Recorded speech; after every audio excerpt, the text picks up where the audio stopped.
Have you ever wondered why some men, long after a relationship has ended, seem to carry an invisible weight?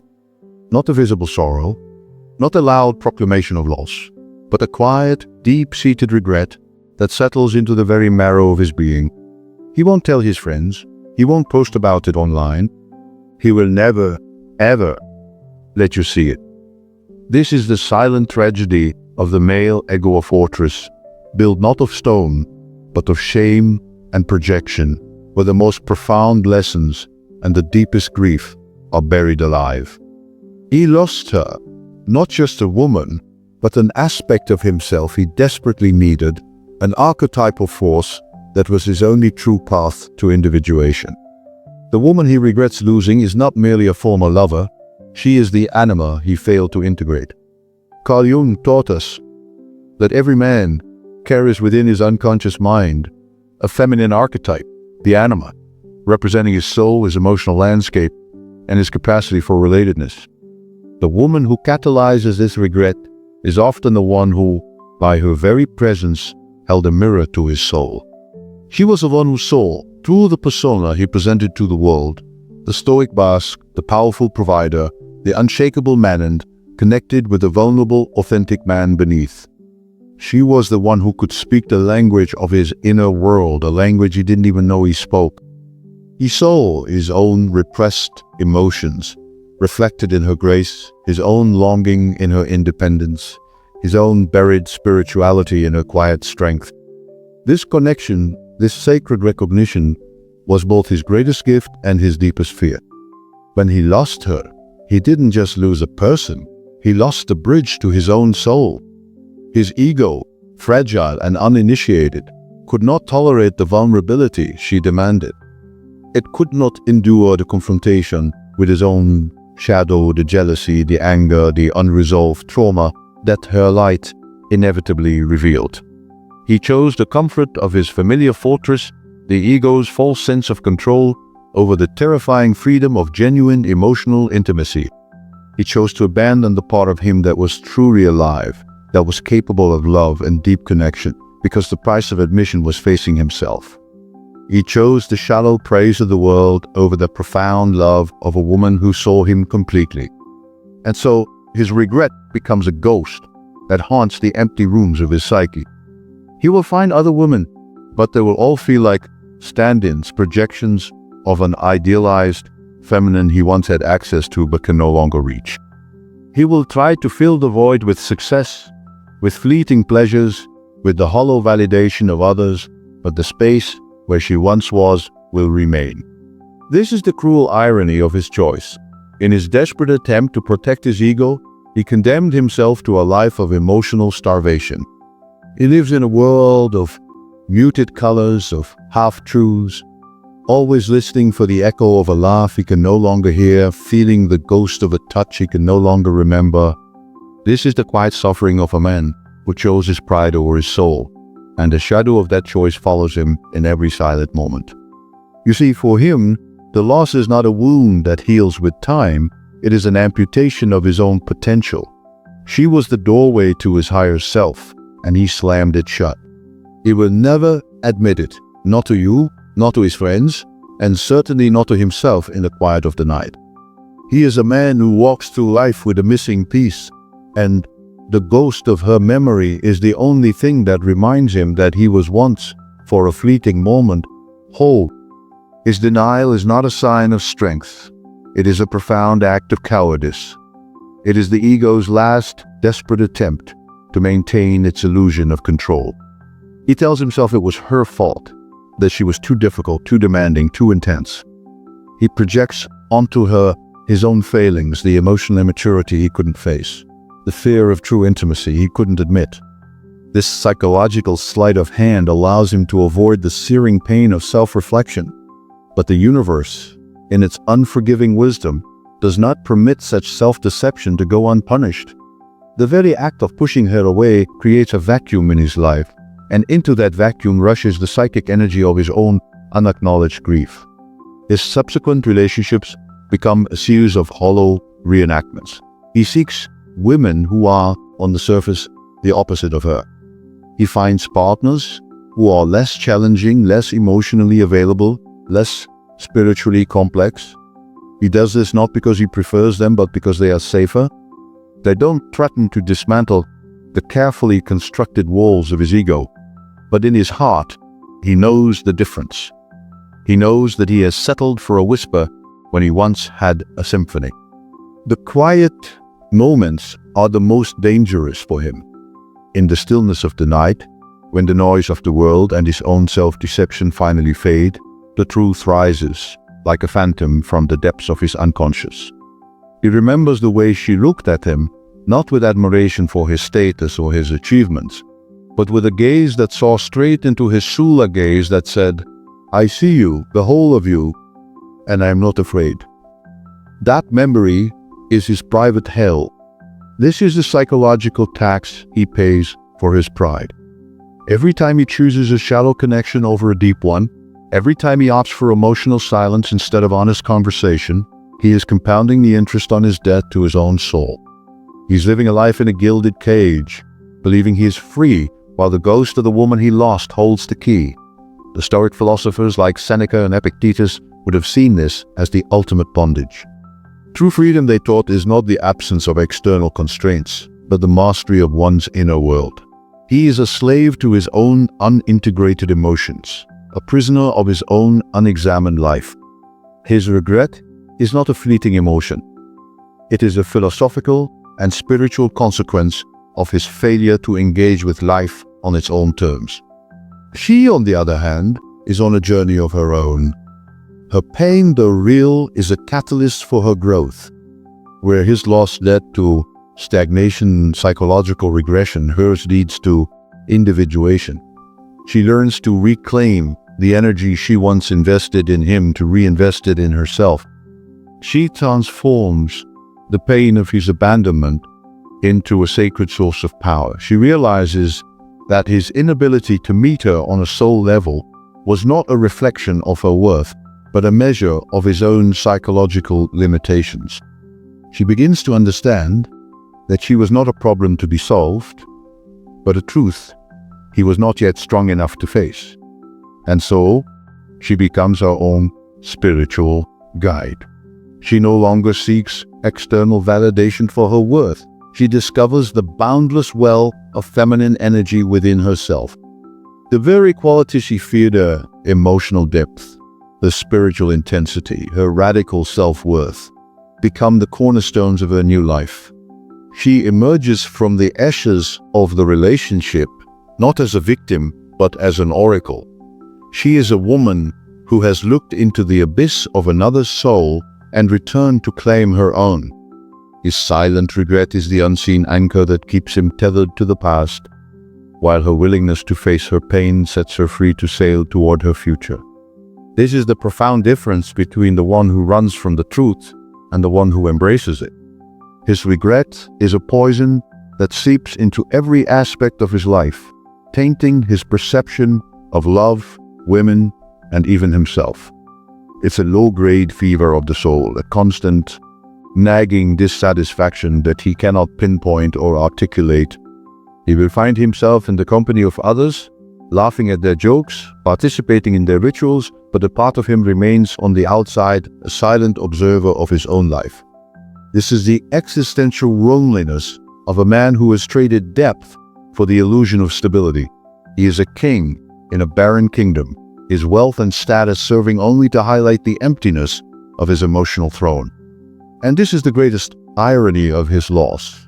He believes he is a master of his own destiny, a man who makes rational choices, when in reality he is a slave to a phantom. The woman he regrets losing becomes a mythical figure in his internal landscape, a ghost of what could have been, an archetype of the love he was too afraid to claim. His mind will return to her at the most inconvenient times. In the middle of a mundane conversation, in the quiet moments before sleep, when a certain song plays on the radio. These aren't romantic daydreams, they are psychic intrusions, a forceful reminder from his unconscious mind that he chose the path of least resistance and in doing so, lost the path to his own soul. This silent suffering is his chosen form of penance. He will not allow himself the catharsis of public grief.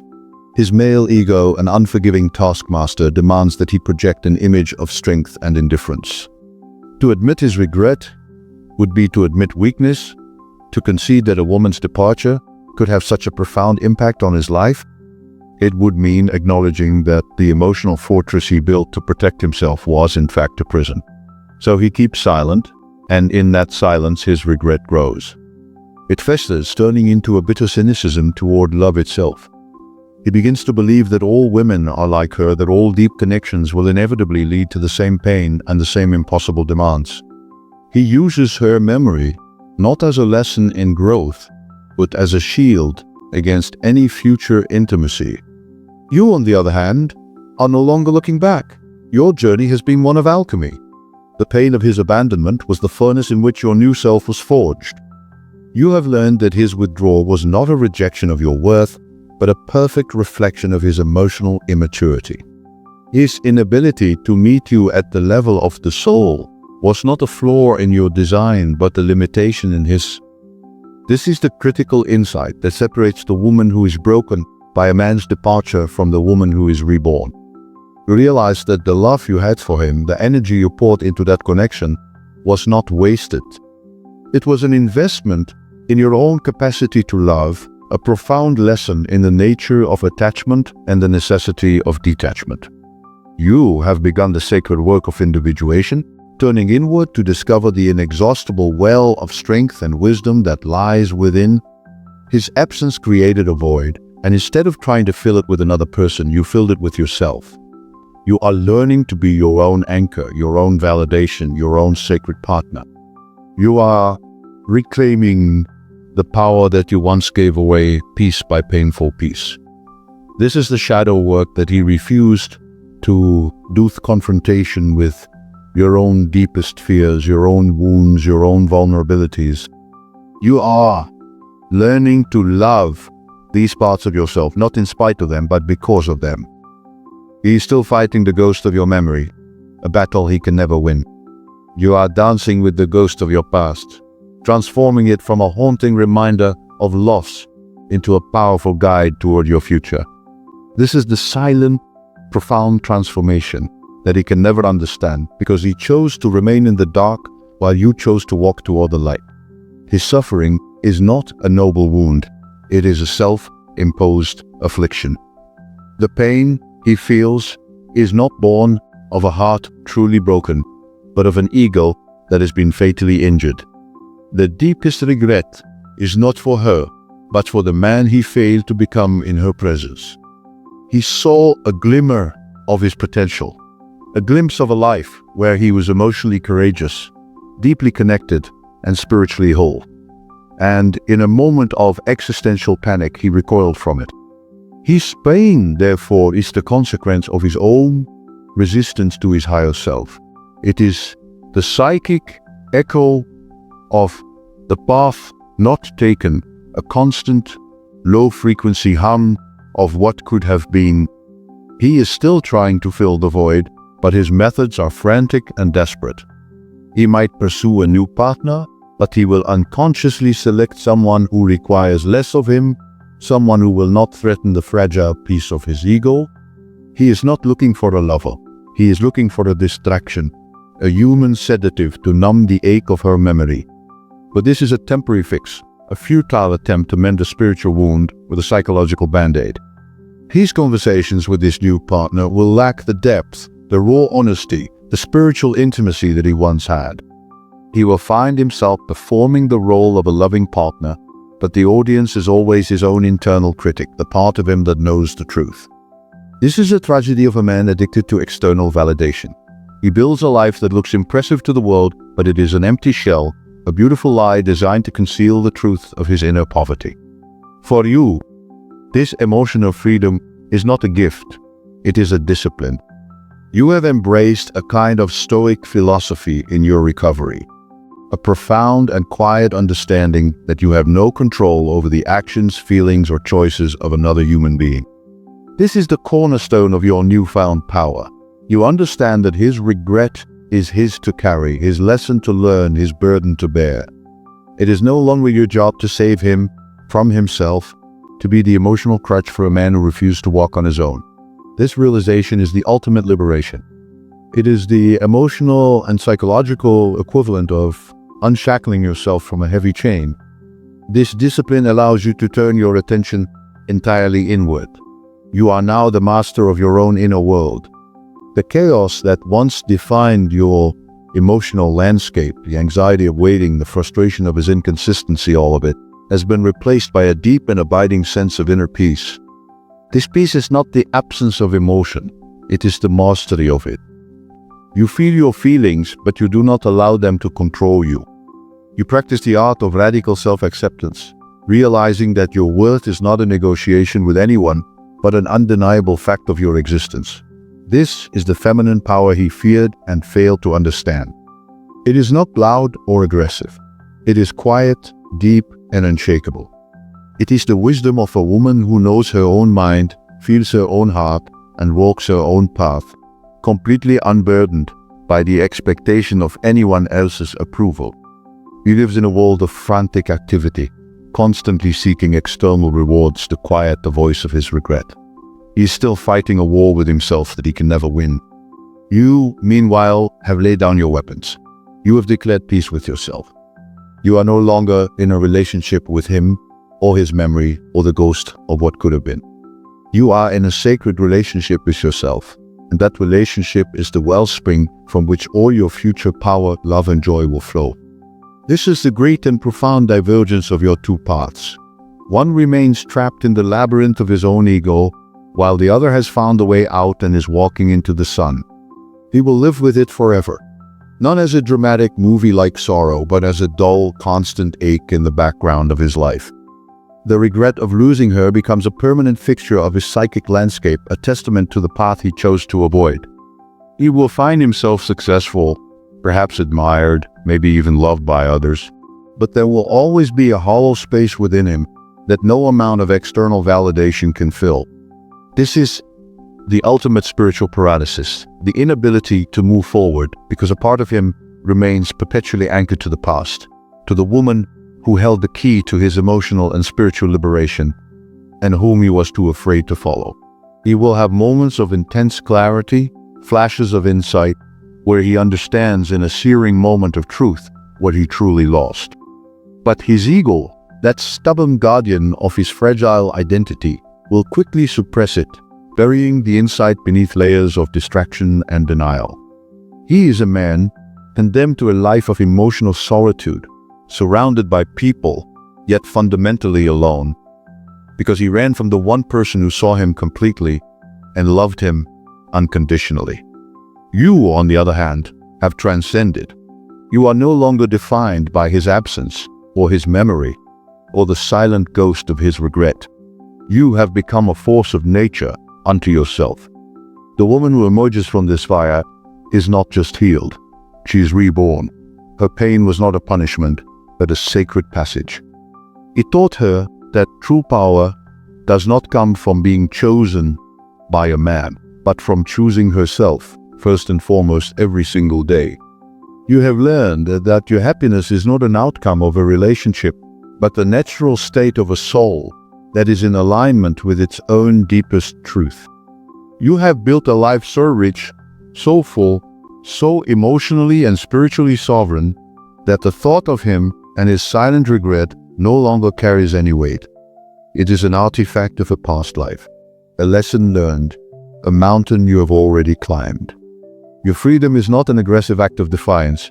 It is a profound state of inner peace. You are no longer waiting for a text, a call, an apology, or a gesture that will never come.